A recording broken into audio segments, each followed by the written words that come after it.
নমস্কার বন্ধুরা, welcome to green farming. এই আমগুলো যেগুলো আমি দেখাতাম, আজকে দেখছি কালারটা অনেকটাই ভালো হয়েছে। দেখুন কত সুন্দর কালার হয়ে গেছে। ধরলে হয়তো পড়ে যাবে। দেখুন খুব ভালো কালার এসছে। সবগুলো কালার আসেনি, কিছু কিছু কালার আসা শুরু করেছে।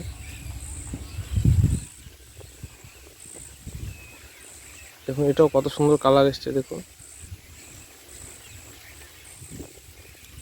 দেখুন এটাও কিন্তু কালার আসেনি, সাইজ খুব ভালো আছে মোটামুটি।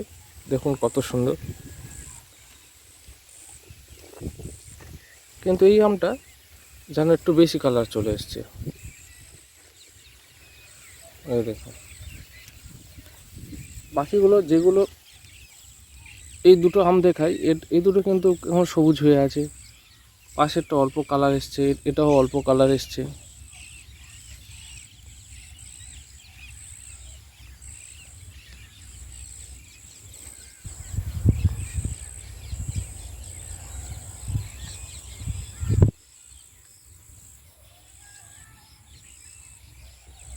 দেখুন কত সুন্দর আম ঝুলছে।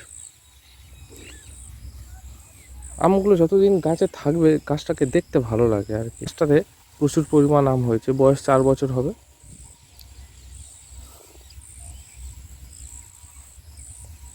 এই দেখুন কত সুন্দর।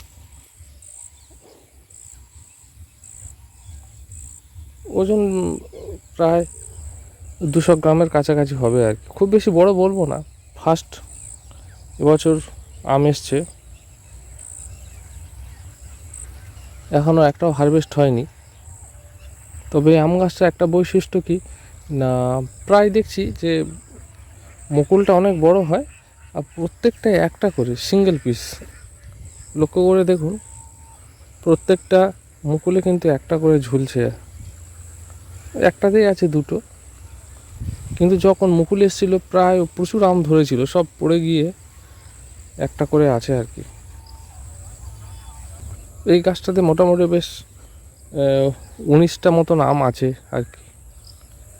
চলুন এই গাছটার সাথে সাথে আমার ওখানে একটা 12 মাসি আম গাছ আছে, সেটা দেখাবো।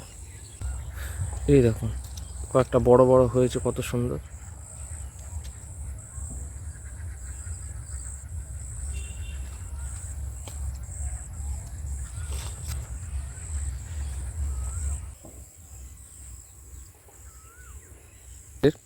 যাদের টবে বা বাগানে মানে মাটিতে বা ছাদ বাগানের বড় ওই জারের মাধ্যমে গাছ করেছেন মুকুলে, সেই সময় কিন্তু মাটিটা সব সময় যেন ভিজে থাকে। কারণ এই গরমের সময় তো জলটা খুব প্রয়োজন, আর জল স্প্রে করতে হবে, আর মাটিটা ভেজা থাকতে হবে। এই সময় একটু খেয়াল রাখবেন যাতে বেশি ড্রাই না হয়, তাহলে কিন্তু এই মুকুলগুলো শুকিয়ে শুকিয়ে পড়ে যাবে। এই যে ছোটো ছোটো মুকুল আছে এগুলো এগুলো এগুলো কিন্তু শুকিয়ে পড়ে যাবে।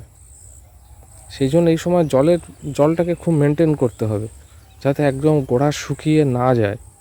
কারণ এখন বাইরে আছে তো, টেম্পারেচার প্রচণ্ড বেশি, সেই জন্য গোড়াটা একটু ভিজিয়ে রাখতে হবে আর হালকা ঠান্ডা জল স্প্রে করতে হবে। আমি এখন জল স্প্রে করব আর গোড়াতেও জল দেবো আর কি।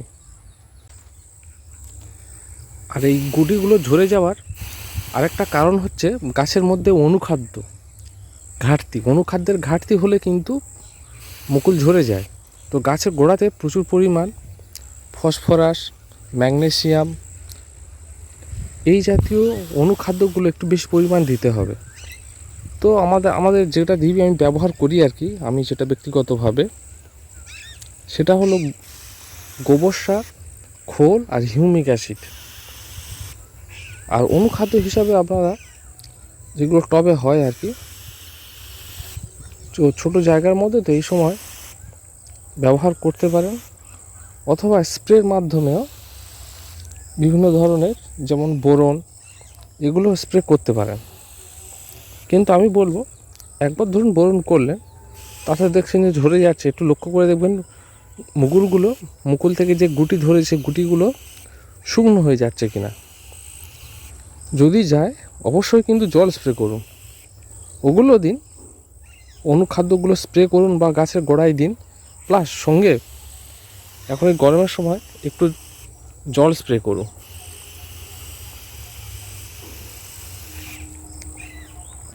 সকলেই সুস্থ থাকবেন, ভালো থাকবেন। আপনাদের প্রত্যেকের ছাদ বাগান, টবের গাছ, বাগান ফুল ফলে ভরিয়ে তুলুন। সকলকেই ধন্যবাদ।